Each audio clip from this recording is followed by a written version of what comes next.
لیکن یہاں ایک بات اور یاد رکھنی ہے، وہ یہ کہ کبھی صلح قرآنہ میں گناہ ہوتا ہے، یہ بھی یاد رکھنے والی بات ہے۔ اس لیے میں نے اس موضوع کو دوبارہ چھیڑا کہ کہیں ایسا نہ ہو کہ اس کو لے کر جناب ہر جگہ صلح کراتے رہیں، کہیں صلح کرانا گناہ بن جاتا ہے۔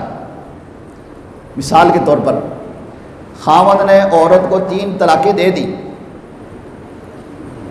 خاوند نے عورت کو 3 طلاقیں دے دی، اور یہ بات یاد رکھو کہ یہ میاں بیوی کا رشتہ یہ الفاظ سے ہی بنتا ہے اور الفاظ سے ہی بگڑ جاتا ہے، اس لیے اپنی زبان پہ کنٹرول رکھنا چاہیے۔ اب چلے گئے کہ جناب یونین کونسل کے دفتر، اب پنچایت میں چلے گئے، انہوں نے کہا نہیں صلح بڑی پسند ہے، مولوی صاحب نے کہا تھا صلح کرانی ہے، تم جاؤ جا کے آپس میں دونوں رہو، کوئی بات نہیں، یہ صلح نہیں کرانی، کیونکہ وہ رشتہ جو اللہ اور اس کے رسول نے حلال قرار دیا تھا، اس کہنے سے غیر کی بہن بیٹی کو 2 گواہوں کی موجودگی میں کہا کہ مجھے قبول ہے قبول ہے قبول ہے، الفاظ سے یہ رشتہ بن گیا۔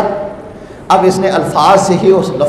رشتے کو ختم کر دیا، طلاق ہے طلاق ہے طلاق ہے کہہ کر یہ رشتہ ختم ہو گیا۔ اب جب ختم ہو گیا ہے تو جب تک شرعی اصول نہیں پائے جائیں گے، شرعی حکم نہیں پایا جائے گا، یہ 2 مسلمانوں کے صلح کرانے سے صلح نہیں ہوگی۔ اب اگر کسی نے یہاں صلح کرا دی اور ان کو کہا نہیں کوئی بات نہیں، جا کے آپ آپس میں اکٹھے رہیں، کچھ نہیں ہوتا، زبانی کہنے سے کون سی کوئی طلاق ہو جاتی ہے، لوگ اب خود ہی مفتی بن بیٹھتے ہیں، اور نہیں غصے میں طلاق تھوڑی ہوتی ہے، یہ لوگوں کے اپنی طرف سے مفتی ہوتے ہیں۔ بھئی اللہ کے بندے غصے میں نہیں تو اور کبھی کسی نے پیار سے بھی طلاق دی ہے، کبھی ایسا بھی ہوا کہ بیوی نے اچھے کپڑے دھوئے ہوں، سالن اچھا پکایا ہو اور خدمت اچھی کی ہو، کہا جا آج تو نے خوش کر دیا ہے، جا اس خوشی میں تجھے طلاق، ایسا تو کبھی نہیں ہوتا، ہمیشہ غصے میں ہی طلاق ہوتی ہے۔ تو غصے سے بھی طلاق ہو جاتی ہے، سنجیدگی میں بھی طلاق ہو جاتی ہے۔ حضور نے ارشاد فرمایا ثلاثۃ حزلہن حزل جدہن جد، 3 چیزیں وہ مذاق میں بھی ہو جاتی ہیں اور سنجیدگی میں بھی ہو جاتی ہیں، الطلاق والنکاح والعتاق، طلاق، نکاح اور عتاق۔ اب عتاق تو اب نہیں پایا جاتا، غلامی اب نہیں ہے، لیکن 2 چیزیں اب بھی ہیں، طلاق اور نکاح، یہ سنجیدگی میں بھی ہو جاتی ہیں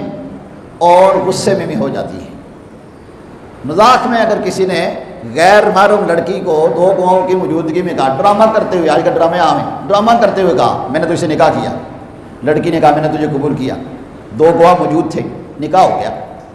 اب کہیں جی ہم تو ڈرامہ کر رہے تھے، بھئی تم ڈرامہ ہمیشہ کرتے رہے اور نکاح ہو گیا، نکاح اب ہو گیا، اب جب تک یہ بندہ طلاق نہیں دے گا وہ اس کی بیوی رہے گی۔ اسی طرح ڈرامہ کرتے ہوئے کہا میں نے تجھے طلاق دی، تو طلاق ہو گئی، بعد میں کہنے جی میں تو ڈرامہ کر رہا تھا، بے شک ڈرامہ کر رہا تھا، طلاق ہو گئی، کیونکہ یہ رشتہ الفاظ سے ہی بنتا ہے اور الفاظ سے ہی بگڑ گیا۔ اب اگر یہاں صلح کرائیں گے تو یہ صلح حرام ہے، یہ ناجائز ہے، اور جب تک وہ میاں بیوی والے تعلقات رکھیں گے ان صلح کرانے والوں کو اس کا گناہ ملتا رہے گا۔ یہ میں نے حدیثیں اس لیے بیان کیا کہ صلح کرانا بہت بڑا انعام ہے، بڑی اچھی بات ہے، لیکن جہاں صلح ہو سکتی ہو وہیں کرانی ہے۔